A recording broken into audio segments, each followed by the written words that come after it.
Do you have an Amazon Alexa enabled device? You can now listen to my podcast on that device. Just go to Alexa Skills, search for K-12 Education Untangled, click Enable to enable that skill, and voila! You're now able to listen to my podcast via your Alexa enabled device.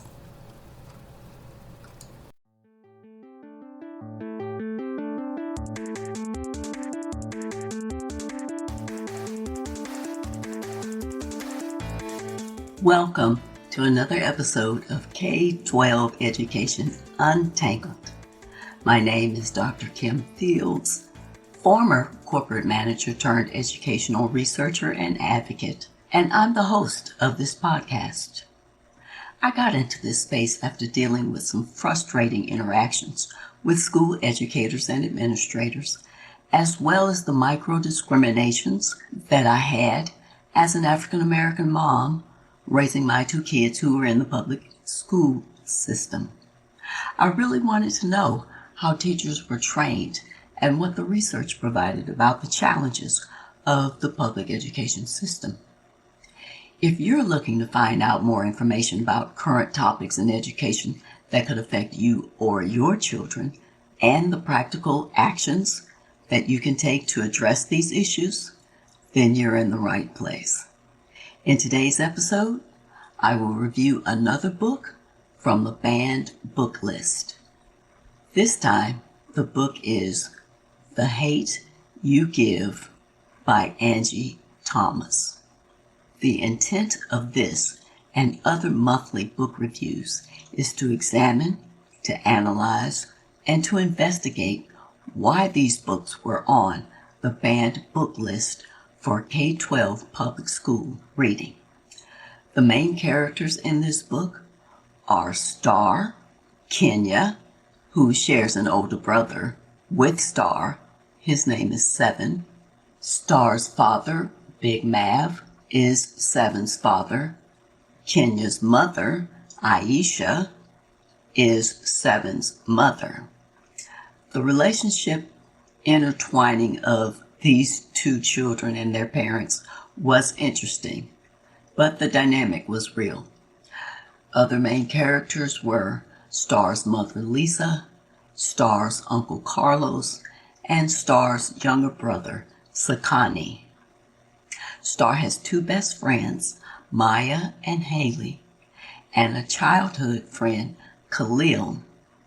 The last main character in the book is the neighborhood drug lord, King. The setting for the book takes place in Garden Heights. Star is a 16-year-old teenager, African American, who attends Williamson Prep, which is a predominantly white school, and where she's on the basketball team. She says that it's funny with white kids, though. It's dope to be black until it's hard to be black. It's hard to understand also why drug lords fight over streets that nobody owns. Star has a boyfriend. His name is Chris, and he's white. He is rich, and he also attends Williamson Prep. The Williamson Star doesn't use slang. If she did, her classmates would consider her hood. The Williamson Star holds her tongue when people pass her off so nobody will think she's the angry black girl. She holds her tongue when people also anger her so that she's not considered the angry black girl. The Williamson Prep Star is approachable and non-confrontational. The Williamson Star doesn't give anyone a reason to call her ghetto. Star's friend Khalil gets killed by police after being pulled over for a broken tail light. Star was in the car and witnessed the whole thing. She wondered if Khalil would get justice. She was told by her parents that people like us in situations like this become hashtags. but they rarely get justice. Star felt that she didn't do enough to get justice for Khalil's death, but her mother told her that she did everything right. Her mother said that sometimes you can do everything right and things will still go wrong. The key is to never stop doing right. The Hate You Give is about the attitudes of white America and corporate America toward poor people and people of color. It exposes the lack of opportunities and a system that's designed against this segment of society. Unless things change, this segment of society continues to get the raw end of the deal. And that's why, in Star's opinion, you can't be silent. The characterization of Star's grandmother, Nana, is hilarious. The storytelling of what she says and what she does is so relevant to those of us who have grandmothers that we were around in any length of time and remember the antics and the things that they said, most of which was wisdom induced.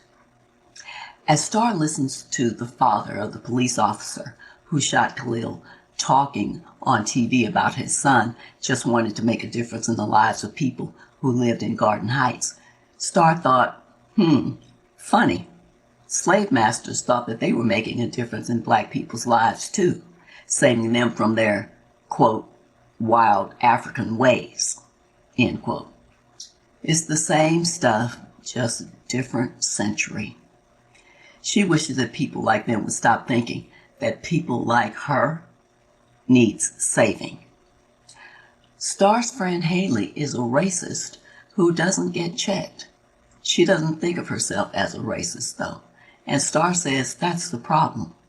We let people say stuff, and they say so much that it becomes okay to them and normal for us. She surmises, what's the point of having a voice if you're going to be silent in those moments you shouldn't be? Lisa, who's Star's mom, explains why she stayed with her husband after he had an affair that produced Star's older brother, Seven. Lisa explains that she learned that people make mistakes, and you have to decide if their mistakes are bigger than your love for them. Star reasoned on this and accepted what her mother explained. Star feels threatened to testify at the grand jury about the killing of Khalil, but her father asked her to recite some points from the Black Panther mantras as well as quotes from Malcolm King to motivate her. One of those quotes was that intentions always looks better on paper than in reality. And being brave doesn't mean that you're not scared. It just means that you go on even though you are scared. Star did testify before the grand jury. On one occasion, Star's friends came over to her Uncle Carlos's house for a barbecue and for her brother Seven's birthday. And at that event, she feels finally comfortable being herself with her friends and her family in the same environment. No longer was she Williamson Prep Star or At Home in Garden Heights Star. She was just Star. She no longer feels that she has to speak a certain way for her school friends and a different way for her family. The grand jury's decision finally comes in after several months of waiting. They decided not to indict the officer that shot and killed Khalil.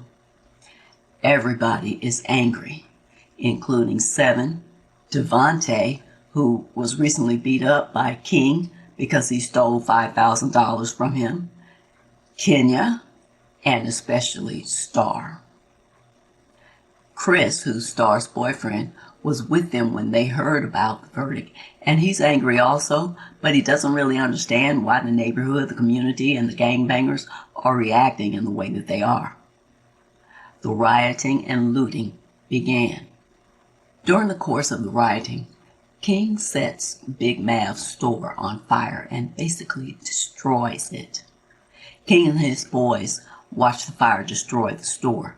However, when the police arrived, witnesses actually came forth to say that they saw King throw a Molotov cocktail that started the fire.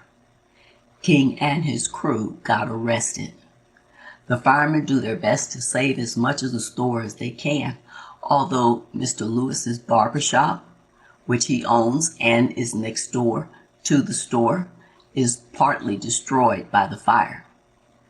Although Starr and her family have moved out of Garden Heights toward the end of the book, the residents in Garden Heights say that there's still a need for the store since everyone else has moved out of the neighborhood. Mr. Lewis is also willing to give the space of the barbershop to Mav in order for the store to survive. In the end of the story, the decision was made to rebuild the store in order to serve the neighborhood. Here are my overall impressions of this book. This is a long book, 480 pages to be exact, but the reading is quite engaging as the story draws you in. Angie Thomas is an excellent storyteller. The book is a Goodreads Choice Awards Best of the Best book, a William C. Morris Award winner, a National Book Award long list, a Prince Honor Book, a Coretta Scott King Honor Book, and a New York Times #1 bestseller. The title of the book comes from a saying by Tupac as he explains what the thug life stood for. A great deal of the book discusses Khalil and the events that led up to his death, but it's not just about Khalil. It's about all the other young African American kids who were killed by police and the reactions of the Black community toward those deaths. It's about continuing the fight for injustice and to raise voices in protest. It's about continuing the struggle, knowing that voices matter, dreams matter, and lives matter. There is light in the midst of darkness. This book is about young people, especially young Black girls who can identify with Starr, as well as other races who have struggled with racial bias. The book can help them check themselves because reading diverse literature is a powerful thing. I think this book is definitely one worth reading because it gives such a colorful and often realistic description of African American family life, especially the dialogue and family dynamics, the friendships, the struggles, and the phenomena that occur in certain environments on a daily basis. It provides the perspective of a young teenage African American girl who struggles with her identity within the family and within her school environment. She's well coached and well supported by her parents, her older brother, and her best friend, Maya. The main character, Starr, basically grows into accepting who she is and using her voice for good. I think the book provides a powerful depiction of a young, strong African American girl that other middle schoolers and high schoolers can identify with and relate to. If this is the type of subject matter and discussion that resonates with you, please subscribe to my podcast on whatever service you're listening to this. Also, I'd love to hear from you, so please leave me a comment, a rating, or a review. And share this episode with anyone that you think would find it valuable. Be sure to tell your friends, family, and community about my podcast. Thanks for listening today. I hope you'll come back for more K-12 educational discussions with even more exciting topics to untangle. By the way, if you have an urgent question about a current issue or a specific topic that you'd like for me to cover and explore, shoot me a quick email at kim@liberationthrougheducation.com to let me know what your question is. Anyone whose question is selected to be discussed on one podcast episode will receive a $25 Amazon gift card. You can also connect with me on Facebook, Instagram, and Twitter using the handle Kim J. Fields. Until next time, aim to learn something new every day.